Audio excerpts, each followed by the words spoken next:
Hey everyone कैसे हो? I hope आप लोग अच्छे ही होंगे। तो इस वाली वीडियो में हम लोग पढ़ने वाले हैं शिव पूजन सहाय जी का जीवन परिचय। ओके, तो क्वेश्चन पेपर में ऐसे क्वेश्चन आ सकता है, निम्नलिखित में से किसी एक कवि का साहित्यिक परिचय देते हुए उनकी प्रमुख रचनाओं का उल्लेख कीजिए। ठीक है, अधिकतम 80 वर्ड।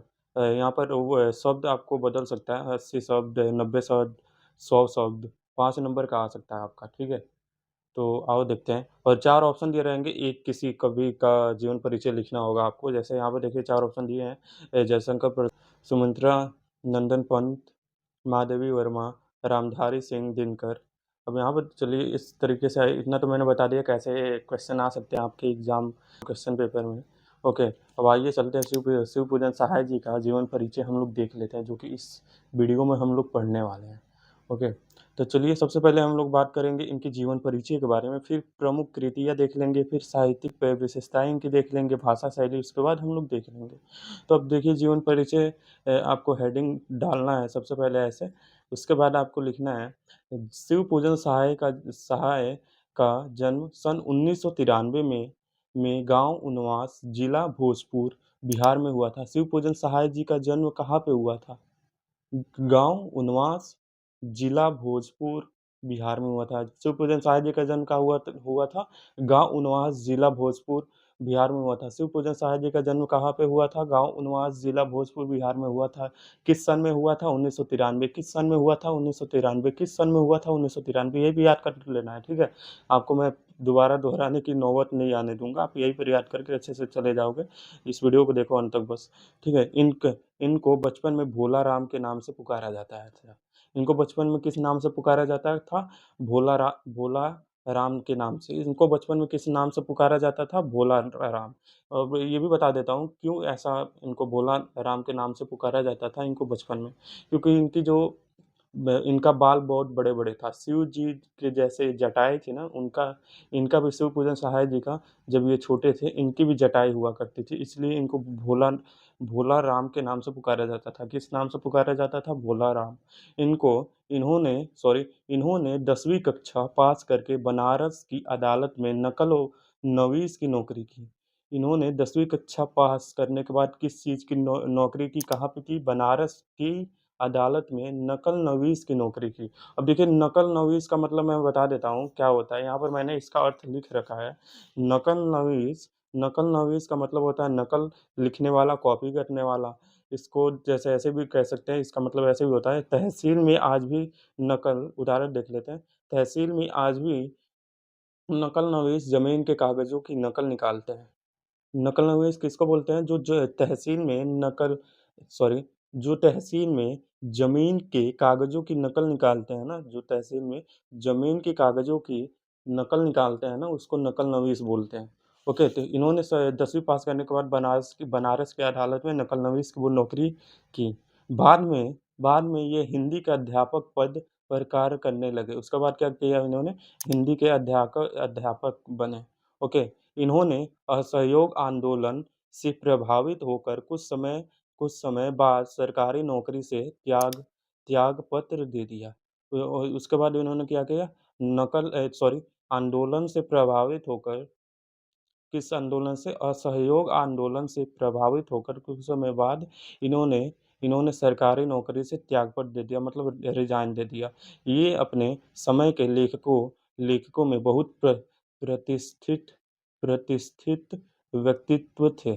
प्रतिष्ठित का मतलब मैं बता देता हूँ, यहाँ पर मैंने इसका अर्थ लिख रखा है। प्रतिष्ठित का मतलब, व्यक्तित्व का मतलब ये होता है ना, सम्मानित, प्रसिद्ध और समाज में आदर पाने वाला व्यक्ति। ठीक है?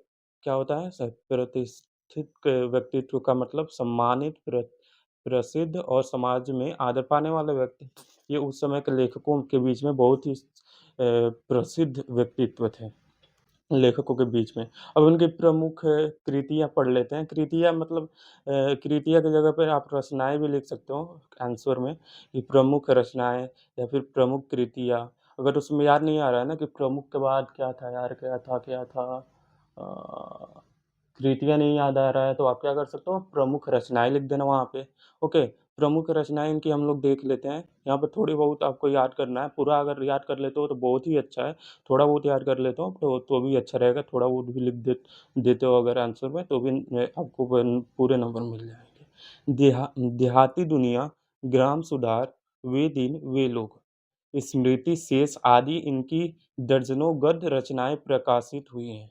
तो ये सारी गद्य रचनाएँ हैं इनकी, देहाती दुनिया, ग्राम सुधार, वे लोग, वे दिन, वे लोग, स्मृति शेष। ओके, तो आगे चलते हैं। शिव पूजन रचनावली नामक संग्रह में इनकी संपूर्ण रचनाएँ प्रकाशित है।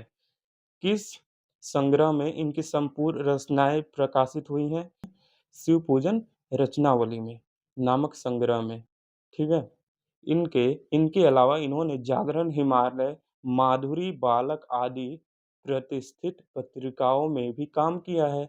ये मतवाला के संपादक मंडल में भी थे। ये किस संपादक मंडल में थे? मतवाला। ये किस संपादक मंडल में थे? ये प्रमुख कृति है। ये किस संपादक मंडल में थे? मतवाला के संपादक संपादक मंडल में थे। ओके, अब इनके आगे चलते हैं। आगे आपको हेडिंग डालना है साहित्यिक विशेषताएँ शिवप्रसाद साय जी का। आओ पढ़ते हैं, ऐसे ही आपको लिखना है। ओके, इन्होंने अपनी रचनाओं में लोक जीवन का अर्थ यहाँ पर मैंने लिख रखा है। लोक जीवन का अर्थ क्या होता है यहाँ पर आप लोग देख सकते हैं। साधारण लोगों का जीवन, उनकी परंपराएँ, संस्कृति। ठीक है, साधारण लोगों का जीवन का बोलते हैं लोक जीवन। आओ आगे चलते हैं। तथा लोक संस्कृति बड़ी सहजता से प्रकट की है। यहाँ पर देख लेते हैं सहजता का मतलब सरल और प्राकृतिक ढंग से होना। इसको सहजता बोलते हैं। इस अब आगे चलते हैं प्रकट किए हैं। इन्होंने तत्कालीन समाज को तत्कालीन समस्याओं से अवगत कराया था। तत्कालीन का अर्थ यहाँ पर देख लेते हैं फिर समझ में आएगा। तत्कालीन का मतलब देखो उस समय के अनुसार या उस समय का होता है। यहाँ पर उदाहरण में देख लो, तत्कालीन परिस्थितियाँ बहुत कठिन थी।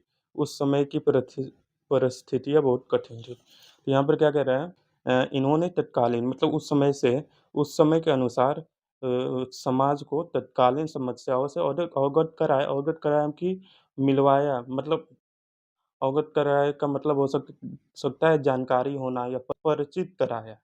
ठीक है? अब आगे चलते हैं। तथा उन्हें देश के प्रति कर्तव्य और जोश भरने का काम किया। और इन्होंने क्या किया? देश के प्रति कर्तव्य और जोश भरने का भी काम किया लोगों के बीच में। इन्होंने समाज को जागृत कर शोषण के विरुद्ध आवाज़ उठाई। इनकी भाषा शैली देख लेते हैं, इनकी भाषा शैली कैसी थी? ओके, आओ देख लेते हैं भाषा शैली। इन्होंने हिंदी, फ़ारसी तथा अंग्रेज़ी सभी भाषाओं के शब्दों का प्रयोग किया है अपनी रचनाओं में, अपनी कृतियों में। खड़ी बोली हिंदी में इन इन शब्दों ने उत्कृष्टता बढ़ाई। इनकी भाषा सहज, सरल तथा बोधगम्य है। बोधगम्य का मतलब आओ यहाँ पर देख लेते हैं। बोधगम्य का मतलब यहाँ पर होता है ना समझ में आने वाली बात। ठीक है, बोधगम्य का मतलब समझ में आने वाली बात। इन्होंने तुलनात्मक, वर्णनात्मक तथा विचारात्मक भाषा शैली अपनाई।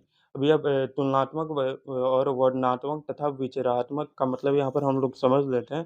तुलनात्मक का मतलब होता है 2 चीज़ों की तुलना करने वाला। वर्णनात्मक का मतलब होता है जो विस्तार से बताता या दिखाता हो। और वर्णनात्मक का मतलब होता है विस्तार से बताता या दिखाता हो। और विचारात्मक का मतलब है सोच विचार करने वाला, बुद्धिमानी या तर्कपूर्ण, ठीक है? तथा विचारात्मक भाषा शैली अपनाई। इन्होंने बिंबों तथा प्रतीकों का भी प्रयोग किया है। ये इनकी भाषा शैली है। बिंबों का मतलब देखो चित्र, छवि या प्रतीक। प्रतीकों का मतलब किसी वस्तु, चिन्ह या संकेत द्वारा किसी विचार, भावना, गुण या वस्तु का प्रतिनिधित्व करना। इन्होंने क्या किया? इन्होंने बिंबों तथा प्रतीकों का भी प्रयोग किया। ये सारी चीज़ें मैं होप करता हूँ कि आपको समझ में आ गई होंगी। शिवपूजन सहाय जी का जीवन परिचय यहाँ पर अच्छे से क्लियर हो गया होगा। 5 नंबर आपके पक्के हैं अगर आपने अच्छे से देखा है, पढ़ा है, जाना है। मैंने अच्छे से आपको समझा दिया है। चलो बाय, अगली वीडियो में मिलते हैं। अगर वीडियो पसंद आई हो तो प्लीज़ सब्सक्राइब ज़रूर कर लेना।